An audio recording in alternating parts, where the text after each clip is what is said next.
was a fun challenge, and I am here to challenge your English listening skill. I have 10 questions for you, from A1, very easy, to C2, the most difficult. First, I will show you a question with 3 options.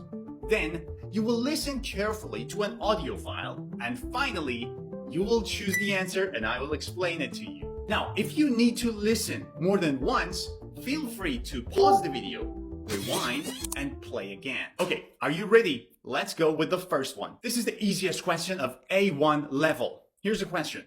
What does the speaker like doing on weekends? Option 1, watching TV. Option 2, visiting friends. And option 3, going for walks. Let's listen. I like weekends. On Saturdays and Sundays, I do not work. Sometimes I call my friends, but I do not often visit them. We talk on the phone instead. In the evenings, I sometimes watch TV for a short time, but it makes me tired. I prefer to go outside. Every weekend, I put on my shoes and go for a walk near my house. It is quiet and nice. I feel good after my walk. This was the easiest, and here's what the speaker said. Every weekend, I put on my shoes and go for a walk near my house. The speaker goes for a walk, and that is option C. Let's go to question 2, which is A1, A2 level, slightly more challenging. Here's the question. What did the speaker buy at the market? Option A, vegetables. Option B, fruit. And option C, bread. On Saturday morning, I went to the market near my house. There were many things to buy, fresh vegetables, fruit, and bread. I looked at the vegetables first. The tomatoes looked nice, but I already had some at home. Then I walked past the bread stall. It smelled really good, but I had made bread the day before. At the end of the market, I saw a woman selling apples and bananas. Everything looked fresh, so I bought some to eat during the week. Interesting. This is what the speaker said. The speaker bought apples and bananas. Apples and bananas, which option? Fruit. This was the small challenge. You don't directly hear fruit. You hear apples and bananas, and then you have to decide, okay, what are apples and bananas? Fruit. Let's go to question 3. This question is A2, so it's slightly more challenging. Here's the question. What did the speaker do after dinner? Option A, watched a film. Option B, called a friend. And option C, read a book. Let's listen. Last night I finished work late and felt quite tired. I cooked a simple meal at home and sat down to eat. After dinner, I wanted to relax. My friend had sent me a message earlier asking me to call her. I thought about it, but I did not have much energy to talk. I also thought about putting on a movie, but I was not in the mood to sit in front of a screen. Instead, I made a cup of tea, sat in my favorite chair, and opened the novel I had started the week before. I read for about an hour before going to bed. Interesting challenge. It was easy to understand what the speaker is saying, but what was the correct answer? Look at the script. The speaker said, and opened the novel. Novel. What's a novel? It's a book. See, here's the challenge. You need to know the meaning of novel to be able to answer this question. Because you don't directly hear book. You hear novel, and then you say, a novel is a book. It's a storybook. So that's the correct option. Option C, read a book. Okay, let's go to the next question. Question 4 of A2 level. Why did the speaker leave the party early? Option A, they felt unwell. Option B, they had an early start the next day. And option C, they were not enjoying themselves. Are you ready? Let's listen. Last Saturday, my colleague invited me to a birthday party. I was happy to go because I like spending time with people from work. When I arrived, the music was good and there was a lot of food and drinks. Everyone seemed to be having a great time, and honestly, so was I. At some point during the evening, I started feeling a little dizzy. I sat down and drank some water, and after a while I felt better. So that was not the reason I left. Around 10 o'clock, I said goodbye to everyone. My colleague asked me why I was leaving so soon. I told her I had to be up at 6 the next morning because of an important meeting. She understood, and we said goodnight. Interesting. Interesting. What was the correct answer? Look at the script. The script says, I had to be up at 6 the next morning. So, the speaker has to get up early. So, which answer is correct? Option B, they had an early start the next day. At 6 in the morning. Wow. Okay, let's move on. We are going to jump from A2 to B1, from beginner to lower intermediate. Are you ready to see this harder question? Let's go. Why did the speaker decide to change gyms? Option A, the membership was too expensive. Option B, the equipment was often unavailable. Or option C, the location was inconvenient. Let's listen and find out. I'd been a member of the same gym for nearly 2 years. It was not far from my house. Actually, it was quite easy to get to, so the location was never really a problem for me. The monthly fee was higher than average, and my friends often told me I was paying too much. I thought about it, but I did not mind so much. I felt the price was acceptable for what they offered. What really started to bother me was that every time I went in, the machines I needed were being used by someone else. I would wait and then wait some more. Sometimes I finished my workout without using the equipment I had actually planned to use. After several months of this, I decided enough was enough and started looking for somewhere new. How was it? Look at the script. Here's what the speaker said. The machines I needed were being used by someone else. The machines I needed, the equipment. So you need to know that machines here is a synonym for equipment. And so the correct option is option B. The equipment was often unavailable. The machines I needed were being used by someone else.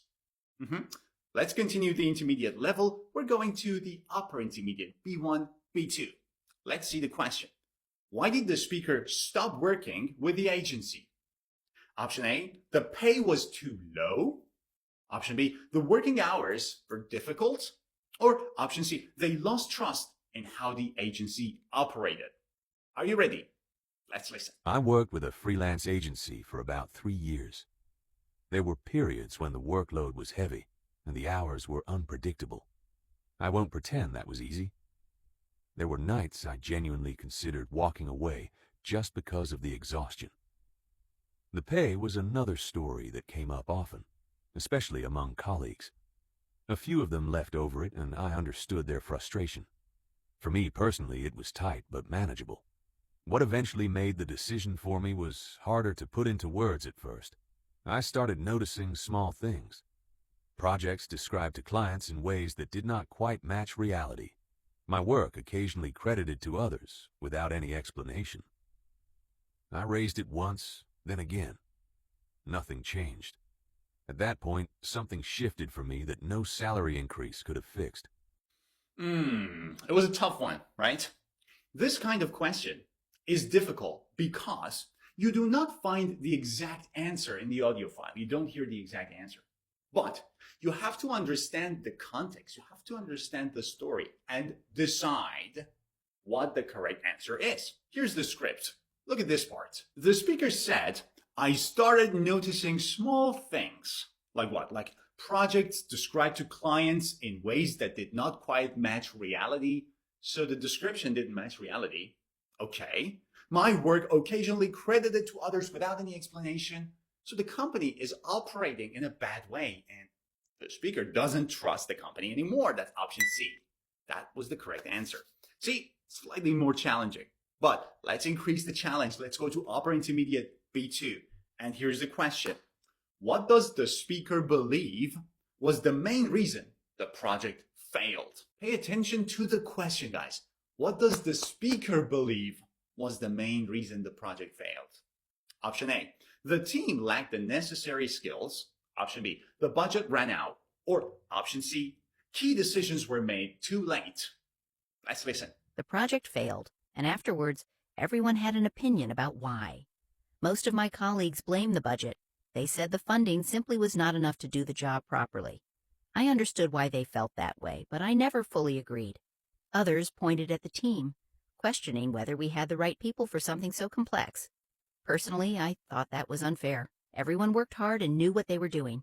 My own view was different, and I will admit I went back and forth on it for a while. But the more I thought about it, the more I kept coming back to the same thing. There were moments where we all knew exactly what needed to happen, and we just sat there waiting for someone above us to say yes. By the time that yes arrived, it no longer mattered. This was relatively easy. Look at the script. This is what the speaker said. We just sat there waiting for someone above to say yes.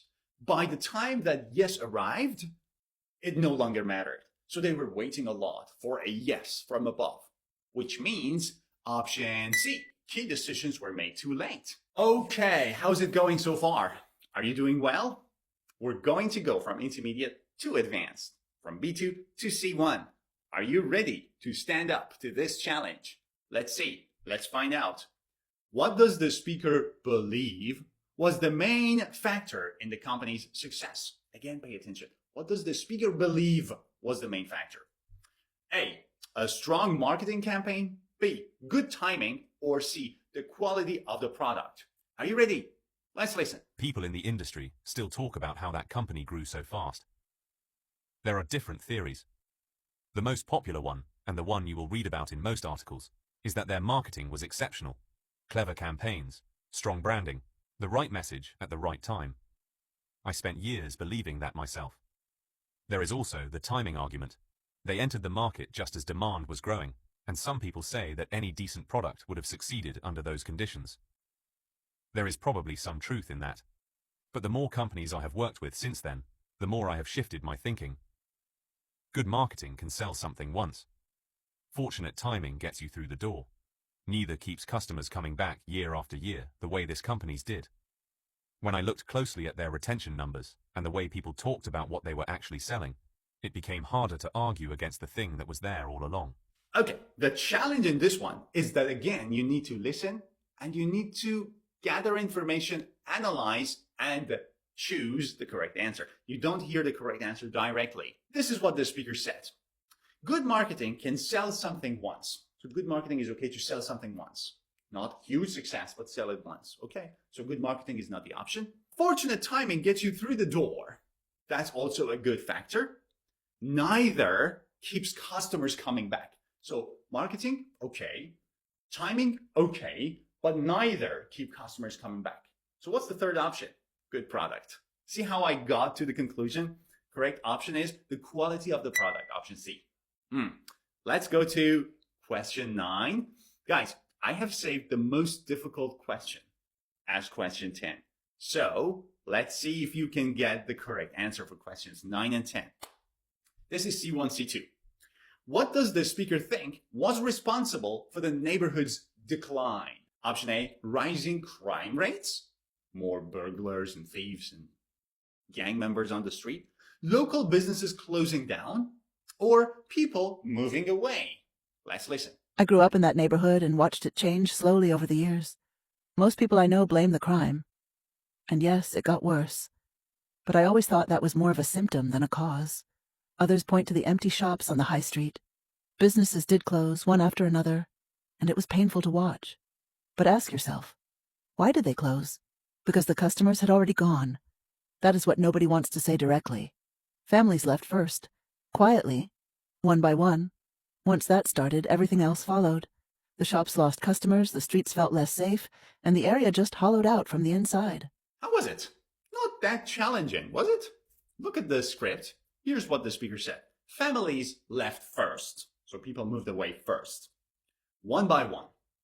Once that started, everything else followed. So businesses closed down, crime rates went up, but what led to all of these? People, families leaving the neighborhood. So the correct option is option C. Okay, we're getting to my favorite question. I tried to make this question the most challenging. So if you can have the correct answer to this question, your English is fantastic. Oh, enough talking. Let's see the question. This is a C2 proficiency level question. What is the speaker's main criticism of the reform? It's a political topic. It was poorly communicated to the public. It ignored expert advice. It solved one problem by creating another. Ready, set, go. The reform was not introduced carelessly. Experts were consulted at every stage. Reports were made publicly available, and by all accounts the rollout was handled transparently. I will give it that much, and yet, here we are. The original problem is largely gone. So on its own terms, the reform delivered. Most commentators take that at face value and move on. What they fail to reckon with is what crept in under the radar. The mechanisms introduced to redress the imbalance ended up redistributing power rather than dismantling it. A different group now bears the brunt of a system they had no hand in shaping. The reform, in other words, did not level the playing field. It simply tilted it in the opposite direction. That, to my mind, is not progress. That is substitution dressed up as solution. This text was full of C2 proficiency idioms and phrases. That's what made it a bit challenging. What was the correct answer? Let's have a look at the script. A beautiful script. This is what the script says. The mechanisms introduced to redress the imbalance ended up redistributing power rather than dismantling it. So yes, there were efforts to have reform. Yes, the reform worked. However, it solved one problem. It took away power from one party, but then it created another problem, which is redistributing power rather than dismantling it. So instead of removing power, it moved power from one side to another side. It solved one problem, but created another problem. And that is option C. Now, also within this script, we have a lot of idioms. Go ahead and check the meanings of these idioms. They are very useful. So now it's your turn. Go to the comment section and let me know, how many correct answers have you had? 1, 2, 3, 4, 5, 6, 7, 8, 9, 10? How many? Go ahead in the comment section. Let me know. And if you want to have the summary of this test, all the questions, options, the script, and the correct option and the explanation in one file, simply click on the link above this video and download it for free. It's a very useful document. I hope you've enjoyed this challenge. Now to the comment sections. Let's go. Bye-bye.